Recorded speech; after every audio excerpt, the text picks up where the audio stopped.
आज जो घमंड हमारे विधायक के अंदर जो बना हुआ है, उस घमंड को जनता तोड़ेगी। और रही गढ़ की बात, तो गढ़ हमेशा जनता का होता है। ये 3 बारी जो विधायक बड़ी, पुनः तो लोगों के बीच में कभी रही, चुनाव के दौरान आपको दिखाई देती है। पूरे हलके के लोगों की एक डिमांड थी कि उनका अपना कैंडिडेट झज्जर के अंदर हो, चाहे इंदिरा गांधी के समय से लेकर के और राहुल गांधी तक। चुनाव के दौरान इनको याद आता था कि हम देश से गरीबी हटाने का काम करेंगे, और उसके लिए यदि किसी ने काम किया तो भारतीय जनता पार्टी ने किया, ताकि गरीब आदमी समृद्ध हो। हरियाणा की चुनावी यात्रा पे हैं और आज झज्जर जिले के झज्जर विधानसभा क्षेत्र में हैं। झज्जर विधानसभा क्षेत्र की बात करें तो यहाँ पे भाजपा का कमल खिलाण के नाम पे कई के लंबे टाइम तक सूखा ही रहा है, और इस बार कमल खिलाण की जिम्मेदारी जो दी गई है वो मिली है कप्तान बिरधाणा तय। जिला परिषद के चेयरमैन भी हैं, लंबे टाइम तक पार्टी के अंदर काम कर रहे हैं। इससे पहले निर्दलीय भी चुनाव जो है वो लड़ा था। तो इनसे बातचीत करेंगे, क्योंकि यहाँ की सीट की अगर बात करें तो पिछले 3 बार से एक ही नेता है, महिला नेता है गीता भुक्कल, वो इस जगह से विधायक की सीट पे काबिज हैं। और क्या क्या चुनौतियां हैं के प्लानिंग के साथ ये लड़ाई जो है वो लड़ने की तैयारी है, वो सारी बातचीत कप्तान जी से करेंगे। द हरियाणा स्टोरी हम देखने लग रहे हो। मैं सुथार अपना की बैरागी, ना किसी का दुश्मन ना किसी का सागी। कप्तान जी नमस्कार, राम राम जी। राम राम राम राम बैरागी जी, आपको भी, आपके सभी दर्शकों को राम राम। क्या कुछ माहौल, कितना प्यार जनता के बीच से मिल रहा है, लोगों के बीच जा रहे हो आप हल्के में? देखिए, सबसे पहले तो जो लोगों की एक डिमांड थी, पूरे हलके के लोगों की एक डिमांड थी कि उनका अपना कैंडिडेट झज्जर के अंदर हो, और वो डिमांड भारतीय जनता पार्टी के शीर्ष नेतृत्व ने और हरियाणा प्रदेश के नेतृत्व ने पूरी करने का काम किया। मैं नेतृत्व का भी धन्यवाद करना चाहूंगा।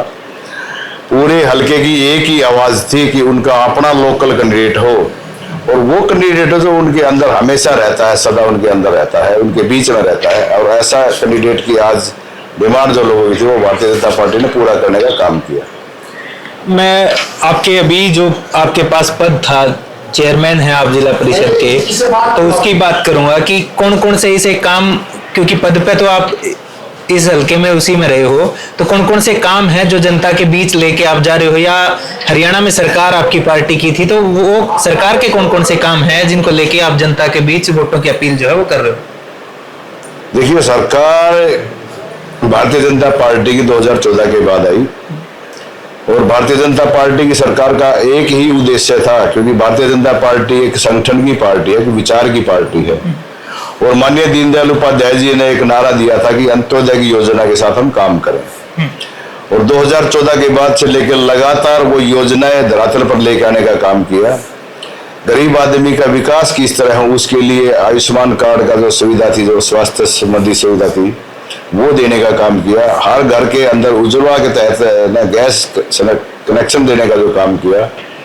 उसके अलावा हर घर के अंदर जो है शौचालय बनाने का जो काम किया। किसानों को किस तरह आगे बढ़ाया जाए, उसके लिए हर जो 14 फसलें हमारी पिछली बारी थी, अब 24 कर चुके हैं हमारी सरकार। 14 फसलें किसानों की MSP में बिके। किसान को जो समस्याएं जो रहती थी कि भाई, एक तो KCC का जो मामला था वो माननीय अटल बिहारी वाजपेयी ने दिया। समय पे खाद पानी की कोई दिक्कत आती थी तो वो 6,000 रुपये किसान सम्मान निधि के तौर पे माननीय मोदी जी ने किसानों की समस्याओं को दूर करने का काम किया, ताकि किसान अपनी अच्छी पैदावार भी करें और अपने परिवार की आजीविका भी बढ़ाने का काम करें और किसान समृद्ध हों। ये सोच हमेशा भारतीय जनता पार्टी की रही कि जो लोग धरातल पर बैठे हुए हैं, जो ग्रास रूट पे हैं, वो लोग किस तरह आगे बढ़े। इसके लिए जो बेसिक समस्याएं, कांग्रेस के समय में चुनाव के दौरान ये नारा देते थे कि 24 घंटे बिजली देने का हम काम करेंगे। आज हर गांव के अंदर 24 घंटे बिजली है। जरा बिजली लोगों को जो भी धरातल पर जो चीजें दिखाई दी भारतीय जनता पार्टी ने, उनको पूरा करने का काम यदि किसी ने किया तो भारतीय जनता पार्टी ने किया। एक ये हमेशा कांग्रेस के समय से, चाहे इंदिरा गांधी के समय से लेकर के और राहुल गांधी तक, चुनाव के दौरान इनको याद आता था कि हम देश से गरीबी हटाने का काम करेंगे, और उसके लिए यदि किसी ने काम किया तो भारतीय जनता पार्टी ने किया, ताकि गरीब आदमी समृद्ध हो। ये सोच हमेशा भारतीय जनता पार्टी की रही है। आपने 24 घंटे बिजली की बात कही, और बातों से तो चलो हम मान ले रहे हैं, लेकिन 24 घंटे बिजली वाली आपकी बात मानने लायक नहीं है। शहरों में भी नहीं रहती जी, गाँव की तो बात दूर की बात। ऐसा नहीं है, सिस्टम जो है वो 24 घंटे का है और गांव के अंदर 20-22 घंटे बिजली आती है, ऐसा नहीं है कि नहीं आती। लेकिन कुछ समस्याएं हमारे उपभोक्ता उनके साथ भी रहती है कि जहां पर सैंक्शन लोड जो है वो 2 किलोवाट का है और जो कंजप्शन लोड होता है वो 4 किलोवाट तक का जाता है। जो सिस्टम है डिस्ट्रीब्यूशन का, उसके हिसाब से जो ओवरलोड होता है तो ब्रेकडाउन भी आते हैं। तो ब्रेकडाउन की वजह से वो चीजें थोड़ा डिस्टर्ब रहती है कि जो डोमेस्टिक सप्लाई है अदरवाइज वो 24 घंटे की है, उसमें थोड़ी दिक्कत इसलिए है कि वो ब्रेकडाउन की वजह से है ना, थोड़ा बहुत समय दिक्कत आती है। झज्जर हल्के की बात करें तो एक अच्छा खासा नंबर है उन वोटरों का जो ये कहे हैं कि कैंडिडेट कोई भी आओ, हमने तो बुड्ढा को वोट देनी है, गढ़ माना जावा है। तो आपने निर्दलीय चुनाव लड़ा था जब कुछ अच्छा खासा वोट बैंक नहीं था, लेकिन पार्टी के सिंबल के साथ उन लोगों से किस तरीके की तैयारी है लड़ने की?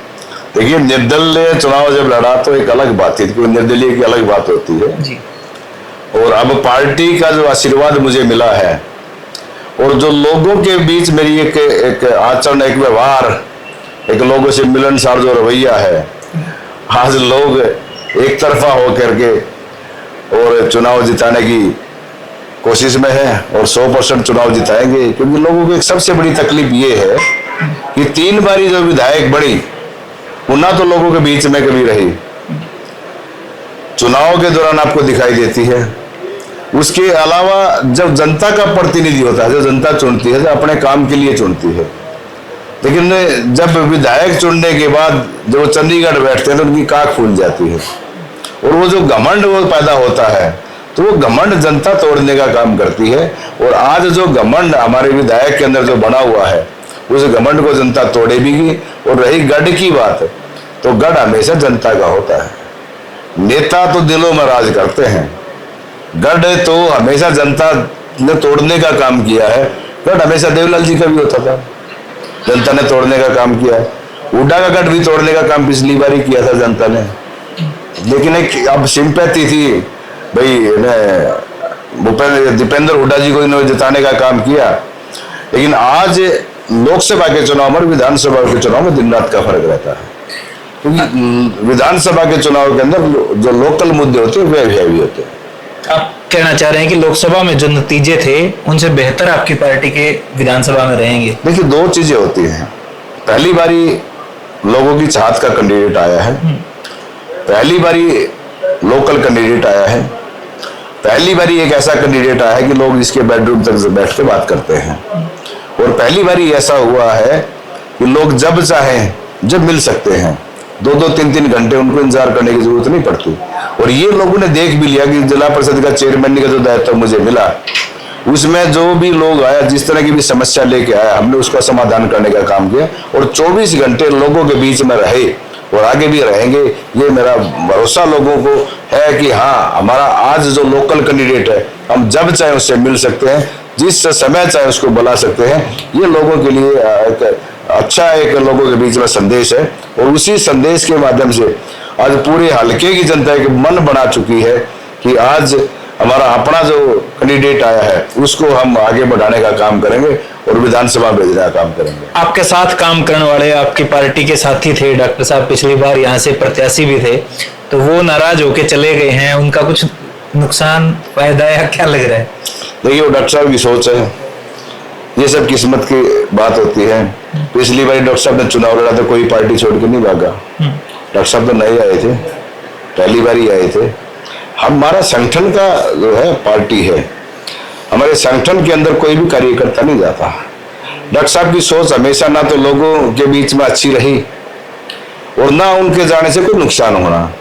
ये चुनाव के समय अदला बदली होती रहती है, लेकिन मैं तो ये मान के चलूंगा कि उनके जाने से हमें कुछ न कुछ फायदा हुआ है। अच्छा जी, तो झज्जर की बात करें, आप निकल रहे हो, काफी लंबे टाइम से निकले हो, गांव में जाओ हो, तो क्या कुछ समस्याएं देखने मिले हैं और झज्जर के लिए के सपना कप्तान बिरदाना ने देख रखा है? देखिए, सबसे बड़ी बात तो वर्ल्ड वाइड जो समस्या है कि लोगों में एक रोष भी रहता है कि बेरोजगारी, और खासकर युवाओं के अंदर ये भी हकीकत है कि सभी साथियों को सरकार की नौकरी नहीं दी जा सकती, और हमारी जो एजुकेशन पद्धति रही है वो एजुकेशन पद्धति इस तरह की रही है कि हम नौकर पैदा करें, और हमारी सोच भी वही होगी है कि 10वीं कर ली या ग्रेजुएशन कर ली, पुलिस में भर्ती हो जाए, क्लर्क लग जाए या कहीं और इस तरह की सरकारी नौकरी मिल जाए। मेरी अपनी कोशिश ये है कि जी आने वाले समय में हमारे जो युवा है, देश में 65% युवा है, सबसे जवान देश भारत है, और जब तक हम इस अपने युवाओं को यूटिलाइज नहीं करेंगे तब तक ना तो देश विकास कर पाएगा, ना हल्के का और इलाके का विकास होगा। क्योंकि जब लोग साधन संपन्न होंगे तो सरकार की मुझे नहीं लगता इतनी जरूरत पड़ेगी, गली की, नाले की, रोड की और सब चीजों की समस्याएं वो अपने आप सुधारने का काम करेंगे। तो मेरा एक विजन है कि हम अपने इलाके के अंदर, अपने क्षेत्र के अंदर स्मॉल स्केल इंडस्ट्रीज को बढ़ावा देने का काम करेंगे, ताकि लोग न केवल खुद एंटरप्रेन्योरशिप तैयार करें और भी 10 युवाओं को रोजगार देने का काम करें, और एक नई मुहिम शुरुआत हो कि लोग खुद का एंटरप्रेन्योरशिप तैयार करें और लोग इस बेरोजगारी के चुंगल से छूटे। आप पहले भाजपा नेता हैं जिन्होंने ये मानना है कि बेरोजगारी एक बहुत बड़ी समस्या आज के दिन है। ये कोई आज पैदा नहीं हुई या 2014 के बाद पैदा नहीं हुई, ये कांग्रेस के टाइम में नहीं थी। 70 साल में 56 साल यदि कांग्रेस ने राज किया तो बेरोजगारी दिखाई नहीं दी। उन्होंने इस तरह के काम क्यों नहीं किए कि लोग एंटरप्रेन्योरशिप तैयार करें। जब देश आजाद हुआ तो सारे देश के संसाधन खुले थे, यदि वो चाहते थे गरीब आदमी का विकास करना या इस युवा को यूटिलाइज करना, तो उस तरह के काम धंधे शुरुआत करते ना, उस तरह के एजुकेशन सिस्टम लेके आते ना, ताकि लोग खुद अपनी एंटरप्रेन्योरशिप तैयार करें, खुद का रोजगार बढ़ाने का काम करें। तो ये सब ये झूठ बोल के जो राजनीति करने वाली जो कला है कांग्रेस में, इस तरह से रही है, आज कोई पहली बारी नहीं आई। इन्होंने हमेशा चुनाव के दौरान झूठ बोली। अब लोकसभा के चुनाव के अंदर 8,500 रुपये पेंशन देने का जो काम किया, 1 लाख रुपए घर के मुखिया को देने का काम किया, दे दिए क्या? आज लोग इनके झूठे वादों से, इनके झूठे आश्वासनों से छिप चुके हैं। ये कहते हैं काट की हांडी बार बार नहीं चढ़ती। तो आज लोग सावधान हो चुके हैं कि जो कांग्रेस ने जितना देश का जो नाश किया है, जो विनाश किया है, वो आज जिम्मेवार कांग्रेस है। क्योंकि सबसे बड़े तो हम कांग्रेसी होते थे। यदि कांग्रेस इतनी अच्छी और इतनी भली होती तो हम ही कांग्रेस को नहीं छोड़ते। झज्जर की जनता के लिए क्या मैसेज है? देखिए, मैसेज झज्जर की जनता के लिए यही है कि आपका अपना बेटा, आपका अपना भाई, जो जनता की चाहत थी, जो जनता की एक सोच थी कि हमारे अपने बीच के अंदर से एक युवा निकल के आए और हमारा अपना लोकल हो, उसको हम आगे बढ़ाने का काम करें, तो आज वो मौका आ चुका है। और ये मौका फिर दोबारा नहीं आएगा। अब की बारी एकजुट होकर के और हमारा जो प्रतिनिधि है उसका घमंड तोड़ने का काम करें, और आप अपने भाई को, अपने बेटे को, जो हमेशा मिलनसार भी है और आप सबके बीच में रहता है, उसको 5 अक्टूबर को भारी मतों से जिता के विधानसभा में भेजने का काम करें। काम की किसी को कोई चिंता नहीं है, वो मेरी जवाबदारी है कि लोगों के काम पे मैं खरा उतरूंगा, उनके विश्वास पे मैं खरा उतरने का काम करूंगा। धन्यवाद जी, धन्यवाद। हमारे साथ बातचीत में मौजूद थे कप्तान बिरधाना, जो उम्मीदवार हैं बीजेपी पार्टी के झज्जर विधानसभा से। खास बातचीत करी है झज्जर जिले की राजनीति ने लेके, इनके सपने ने लेके, और बीजेपी में जो इनकी टिकट मिलने के बाद जो नाराज होकर साथी गए हैं उनके बारे में बातचीत करी है। अगर आप झज्जर से वीडियो देखने लग रहे हैं तो कमेंट बॉक्स में अपनी राय जरूर दें झज्जर की राजनीति को लेके, और आपके अगर कुछ सवाल अपन नेताओं से हैं तो वो भी कमेंट में जरूर बताएं। अगली वीडियो में फिर मिलेंगे। देखते रहिए द हरियाणा स्टोरी। कैमरे के पीछे कमल अत्री। राम राम।